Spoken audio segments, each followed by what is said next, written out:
శ్రీ గురుచరిత్ర అధ్యాయం 46 శ్రీ గణేశాయ నమః శ్రీ సరస్వత్యై నమః శ్రీ గురుభ్యో నమః నామధారకుడు స్వామి శ్రీగురుని వద్ద మరొక కవి శేఖరుడుండే వాడంటిరి గదా, అతడెవరు?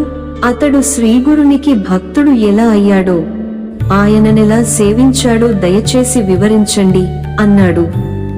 సిద్ధయోగి ఇలా చెప్పనారంభించారు. శ్రీగురుని అనుగ్రహంతో అద్భుతమైన కవితా శక్తిని పొందిన సంధిశర్మ కీర్తి ఎంతగానో విస్తరించింది. అతడు వ్రాసిన కవితలు ఎన్నో ప్రాంతాలలోని భక్తులు ప్రీతితో పాడుకుంటుండేవారు.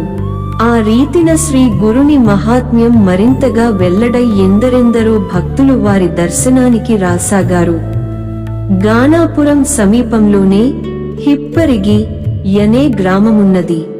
ఒకసారి ఆ గ్రామం నుండి కొందరు భక్తులు శ్రీగురుని దర్శనానికి వచ్చారు.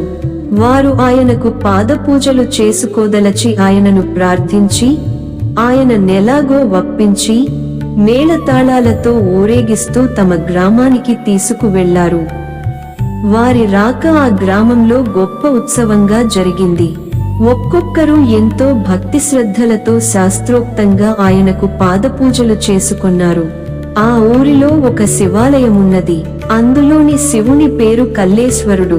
ఆ ఊళ్ళోనే నరకేసరి అని ఒక బ్రాహ్మణుడుండేవాడు. అతడు మంచి కవి, శివభక్తుడును. అతడు నిత్యము కల్లేశ్వరుని స్తుతిస్తూ పంచపద్య మణిమాలను వ్రాసి కల్లేశ్వరునికి సమర్పించుకొనేవాడు. అతడు ఆ శివునికి తప్ప మరే దేవతలకు నమస్కరించేవాడు కాదు, మరే దేవతను స్తుతించేవాడు గాదు. అతడొకరోజు శ్రీగురుని గురించి నందిశర్మ చేసిన స్తోత్రం విని, ఇతని కవిత్వం ఉత్తమంగా ఉన్నది, అయినప్పటికీ ఇది కేవలం నరస్తుతే గనుక పనికిరాదు అని తలచాడు. శ్రీగురుడు ఆ గ్రామంలో భిక్ష చేసిన రోజున కొందరు బ్రాహ్మణులు ఆ కవి వద్దకు వెళ్లి, కవిచంద్ర, మీ పద్యాలెంతో మనోహరంగా ఉంటాయి. శ్రీ నృసింహ సరస్వతి యతివరేణ్యులకు కవిత్వమంటే ఎంతో ప్రీతి, కనుక వారిని స్తుతిస్తూ మాకు 4 పద్యాలు వ్రాసిస్తే అవి వారిచెంత చదివి వారి అనుగ్రహం పొందుతాము అని కోరారు. నరకేసరి, అయ్యా, అది నావల్లగాదు. కల్లేశ్వరుని దప్ప మరే దేవతను స్తుతించను. ఆయన సేవకే నా కవితనంకితం చేసుకున్నాను.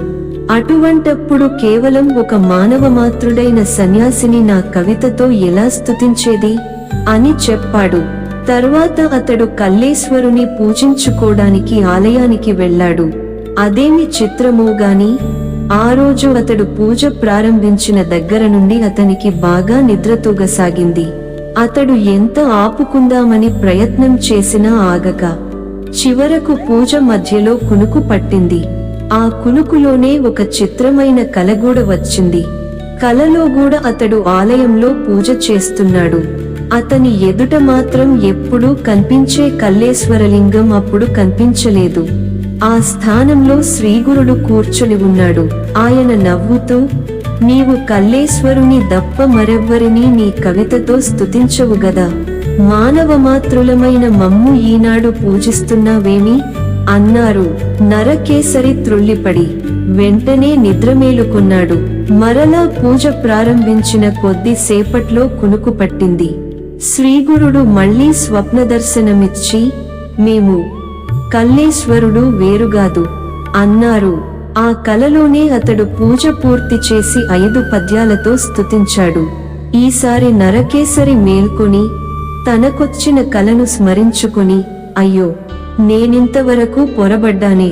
ఈ నరసింహ సరస్వతి యతివరేణ్యులు సాక్షాత్తు పరమేశ్వరుడే గాని ఇంతవరకు నేను తలచినట్లు మానవమాత్రులుగారు. కేవలం భక్తులను ఉద్ధరించడానికే భగవంతుడు ఇలా అవతరించాడు. ఈ శ్రీగురుడు ఆ త్రిమూర్తుల స్వరూపమే కాకుంటే ఈనాడు పూజలో నాకు దర్శనమిచ్చి నా సందేహానికి సమాధానమెలా ఇవ్వగలరు అని నిశ్చయించుకున్నాడు. వెంటనే బయల్దేరి అడుగడుగునా సాష్టాంగ నమస్కారం చేసుకుంటూ శ్రీగురు దర్శనానికి వెళ్ళాడు. ఆ సన్నిధి చేరగానే అతడు నమస్కరించి చేతులు కట్టుకొని స్వామిని తన కవితతో ఇలా స్తుతించాడు. అనంత సచ్చిదానంద స్వరూపులైన మీరు సాక్షాత్తు ఆ కల్లేశ్వరులే. అది తెలియక నేనింతవరకు మిమ్మల్ని స్తుతించనైనా లేదు.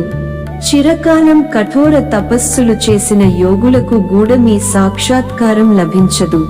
కల్లేశ్వరుని కృప వలన నాకీనాడు మీరు దర్శనమును గ్రహించారు. ఈ దుఃఖసాగరంలో మునిగి దారి తెన్నో కనిపించక బాధపడుతున్న భక్తులను రక్షించడానికే మీరిలా అవతరించారు. ఇక ఈ లోకంలో మీ పాదాలను ఆశ్రయించక ఇతర మార్గాల కోసం వెతుకులాడటం వ్యర్థమే అని స్తుతించాడు. స్వామి నవ్వి, ఏమయ్యా, ఇంతవరకు నీవు మేము కేవలం మానవమాత్రులమని, మమ్మల్ని ప్రజలిలా పూజించడం తగదని ఆక్షేపిస్తుంటివే, ఇంతలో నీ మనస్సు ఇలా ఎందుకు మారింది అని అడిగారు. నరకేసరి నమస్కరించి, స్వామి, నేను అజ్ఞానమనే చీకటిలో పడి ఉన్నప్పటికీ మీరు నా పాలిట జ్యోతి స్వరూపులై నాకు కనువిప్పు కలిగించారు. ఇంతకాలం నేను శ్రీ కల్లేశ్వరునికి చేసిన పూజలు ఫలించి ఈనాడు నాకు మీ పాద సేవ లభించింది అని తనకు కలిగిన దివ్యానుభవం ఆయనకు విన్నవించుకున్నాడు. ఆయనను పూజించి స్తుతించి తనను శిష్యునిగా స్వీకరించి అనుగ్రహించమని వేడుకున్నాడు. మీ అభీష్టాలన్నీ నెరవేరుగాక అని శ్రీగురుడు ఆశీర్వదించారు. నరకేసరి ఎల్లప్పుడూ వారి చెంతనే ఉండదలచానని కోరాడు. శ్రీగురుడు, ఈ కల్లేశ్వరుడు పరమశ్రేష్ఠుడు, ఆయనంటే మాకెంతో ప్రీతి గనుక మేమెప్పుడూ ఆ రూపంలో హిప్పరిగిలో ఉంటాము. కనుక నీవు ఎప్పటివలే నీవక్కడనే ఆ రూపంలో ఉన్న మమ్మల్ని పూజిస్తూ ఉండు అని ఆదేశించారు. కాని అతడు త్రిమూర్తి స్వరూపుడుగా అవతరించిన శ్రీగురుని రూపాన్నే సేవించుకోవాలని ఉన్నదని మరీ ప్రార్థించిన మీదట స్వామి అంగీకరించారు. అప్పటి నుండి నరకేసరి నిత్యము తాను ఆలయంలో కల్లేశ్వరుని పూజించినట్లే శ్రీగురుని గూడ పూజిస్తూ ఆయనను పంచరత్నాలతో స్తుతిస్తూ ఉండేవాడు. నామధారక శ్రీగురుని అనుగ్రహం వల్ల ఇలా మారిన వారెందరో. 46 అధ్యాయము సంపూర్ణము. శ్రీ దత్తాయ గురవే నమః. శ్రీ శ్రీపాద శ్రీవల్లభాయ నమః. శ్రీ నృసింహ సరస్వత్యై నమః.